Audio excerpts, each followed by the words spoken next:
কিভাবে খুব সহজে পুরি তৈরি করবেন, চলুন তাহলে ভিডিওটা শুরু করি। আমি এখানে 2 মুঠ মসুরির ডাল নিয়েছি, খুব সুন্দর করে ধুয়ে পানি ঝরিয়ে।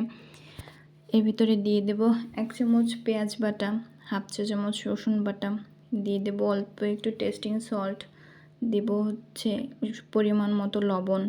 লবণটা আপনার স্বাদ অনুযায়ী দিয়ে দেবো। অল্প একটু হলুদ গুঁড়া, একটু মরিচের গুঁড়া, আপনি চাইলে মরিচটা একটু বেশিও দিতে পারেন।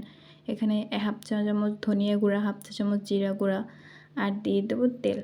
তেলের পরিমাণটা একটু কম দিলেও সমস্যা নেই, যেহেতু এটা ডুবো তেলে ভাজতে হবে।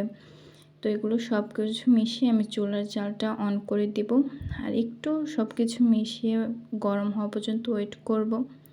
এই তো নেড়ে চেড়ে নিচ্ছি।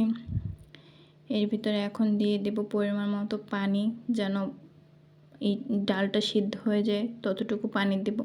আর আমি পুরো রান্নাটাই করব মিডিয়াম টু লো আছে। এখানে আমি আটা দিয়ে একটা ডো বানিয়ে নেব পুরির জন্য। আটার ভিতরে দেব সামান্য একটু লবণ আর পানি দিয়ে এটা গলে নেব। আপনি চাইলে এখানে বেকিং পাউডার ইউজ করতে পারেন, আমি বেকিং পাউডার দিইনি। আর এখানে সম্পূর্ণ নর্মাল যে পানিটা থাকে আমি সেই পানিটা দিয়েই করছি। আপনারা চাইলে একটু গরম পানি অ্যাড করতে পারেন। যেহেতু আমি সহজভাবে দেখাচ্ছি, এজন্য যতটা সহজভাবে করা যায় সেটার চেষ্টা করছি।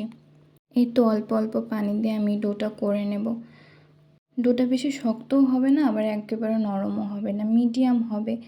দেখতেই পাচ্ছেন আমার ডোটা কীরকম হয়েছে। এটাকে আমি একটু অল্প তেল দিয়ে সাইডে রেখে দেব। এর ভিতরে আমাদের মসুর ডালটাও প্রায় সিদ্ধ হয়ে গিয়েছে, দেখতেই পাচ্ছেন কেমন হয়েছে।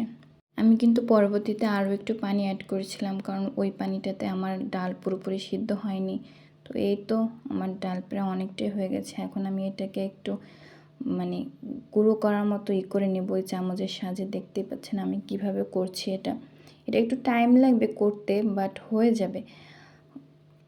যদি দেখেন একটু ভর্তার মতো হয়ে গেছে, তাহলে চিন্তার কোনো কারণ নেই। নাড়তে নাড়তে পুরোটা পানি শুকিয়ে গেলে এটা ঝরঝরে হয়ে যাবে। পুরোটা টাইমই হচ্ছে যে চামচ দিয়ে নাড়তে থাকতে হবে, নাহলে নিচে লাগার একটা সম্ভাবনা থাকে। এই তো কয়েক মিনিট মিডিয়াম আঁচে নাড়লে দেখতে পাবেন আপনার ডালটা কি সুন্দর ঝরঝরে হয়ে গিয়েছে।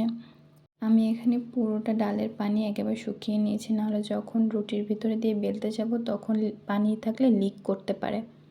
এটা করতে একটু বেশ ভালোই টাইম লাগবে, বাট হতাশ হওয়া যাবে না। আপনাদের বোঝার সুবিধার্থে আমি ভিডিও তেমন একটা কাট করিনি, পুরোটা ভিডিওই দেখানোর চেষ্টা করেছি। এই যে দেখতেই পাচ্ছেন আমার ডালটা ঠিক কেমন হয়েছে। এখন চলে যাব আমাদের সেই ময়দার ডোর কাছে, যেটাকে আমরা একটু আগেই মাখিয়ে রেখেছিলাম। এই তো ডোটাকে আমি একটু সুন্দর করে মথে নিয়ে এখন লেচি কেটে নিব। আমি এখানে 1 কাপ আটা ব্যবহার করেছি। 1 কাপ আটায় আমার 6 পিস পুরি হয়েছে। আমি এখানে সুবিধার জন্য চাকু দিয়ে কেটেছি, আপনার চাইলে হাত দিয়েও কাটতে পারেন, কোনো সমস্যা নেই। আমি এখানে রুটির মতো বেলে তারপরে পুরটা ভিতরে দিনে হাতের সাহায্যে একটু ছড়িয়ে রুটির মতো করে তারপরে পুরটা ভিতরে দিয়েছি। আপনারা চাইলে রুটির মতো বেলে নিজেদের সুবিধা মতন তারপরে পুরটা দিতে পারেন। দেখতেই পাচ্ছেন আমি কিভাবে ঘুরিয়ে ঘুরিয়ে একটু রুটির মতো করে নিচ্ছি। একটা পুরির জন্য আমি এখানে 1 চামচ পরিমাণে ডাল ব্যবহার করছি। আপনারা যদি একটু বড় সাইজের পুরি করেন তাহলে একটু বেশি করে ডাল ব্যবহার করতে পারেন।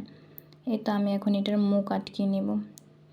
এক সাইড থেকে শুরু করে অন্য পাশ পর্যন্ত আমি এভাবে সিল করে দিচ্ছি। এই তো এখন বেলার পালা। আমি একবারই জাস্ট এটার উপর একটু আটা ছড়িয়ে নিয়েছি। চেষ্টা করবেন এটা আলতো হাতে বেলার জন্য, কারণ যতটা আলতো হাতে বেলবেন ততটা ফাটার সম্ভাবনা কম থাকে। দেখতেই পাচ্ছেন আমি কতটুকু আটা ছড়িয়ে নিয়েছি উপরে। এই তো এবার আস্তে আস্তে ঘুরিয়ে ঘুরিয়ে বেলে নিব। আপনাদের বোঝার সুবিধার্থে আমি ভিডিও একটু কাট করিনি, পুরোটা ভিডিও দেখাচ্ছি। দেখতেই পাচ্ছেন আমি কিভাবে করে ঘুরিয়ে ঘুরিয়ে রুটিটাকে বেলে নিচ্ছি।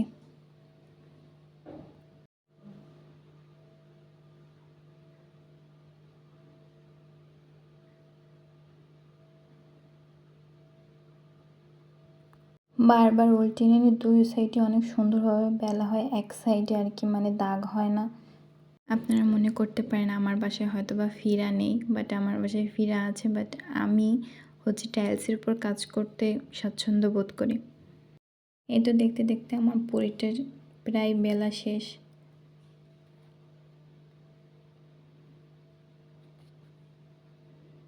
দেখতেই পাচ্ছেন কেমন হয়েছে। তো আমি সবগুলো পুরি বেলে নিয়েছি, এখন ভাজার পালা। কড়াইতে পরিমাণ মতো তেল দিয়ে দিলাম। আমার কড়াইটা যেহেতু ছোট, এই জন্য আমি একটা করেই ভাজবো।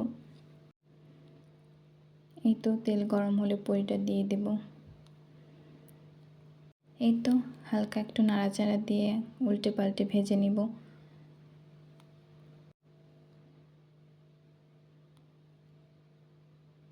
পুরিগুলো ভাজার সময় আমার গ্যাসের পাওয়ার পুরোটাই লো আঁচে ছিল।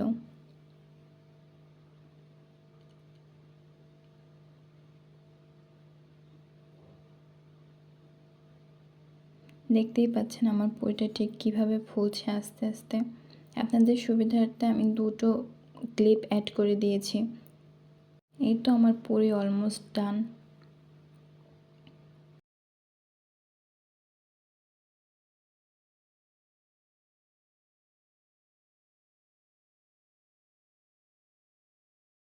এই তো একটা বাটিতে এখন তুলে নিব।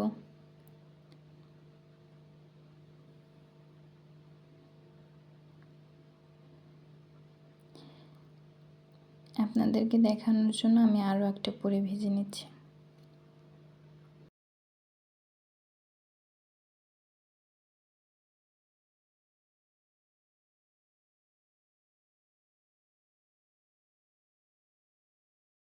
দেখতেই পাচ্ছেন বেকিং পাউডার ছাড়া এগুলো কি সুন্দরভাবেই ফুলছে।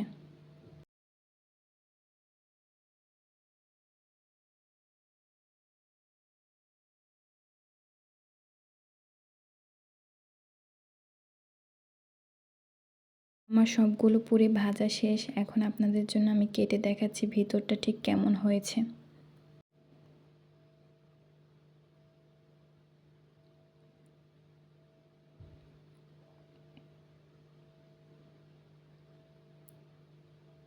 দেখতেই পাচ্ছেন আমার পুরিটা কি সুন্দর পারফেক্ট হয়েছে, আর ভিতরেও কোনো তেল যায়নি। এটা আমি সসের সাথে খেয়েছি, আপনারা চাইলে গোশের সাথেও খেতে পারেন। এই তো আজকে এই পর্যন্তই। সবাই ভালো থাকবেন, সুস্থ থাকবেন। আল্লাহ হাফেজ।